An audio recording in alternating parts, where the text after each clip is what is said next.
Ready to unlock seamless customer communication with Wati?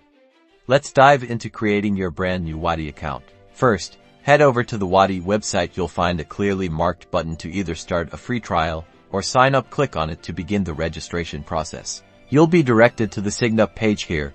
Enter your email address, full name, and create a strong, secure password. Make sure to double check your email for accuracy.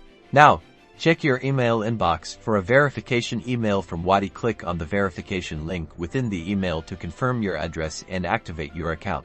After verification, you'll be automatically logged into your Wati dashboard. You might see a pop-up prompting you to enter some initial business details. Go ahead and fill those in to personalize your setup. Next, you need to connect your WhatsApp business number to Wati. Navigate to the section in your dashboard where you can add a WhatsApp number and follow the on-screen instructions. This usually involves scanning a QR code. Finally, explore the message template section here. You can create pre-approved message templates to streamline your communication. Start with a simple welcome message. And that's it.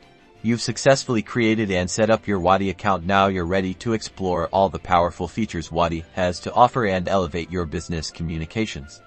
Don't forget to subscribe for more Wati tips and tricks.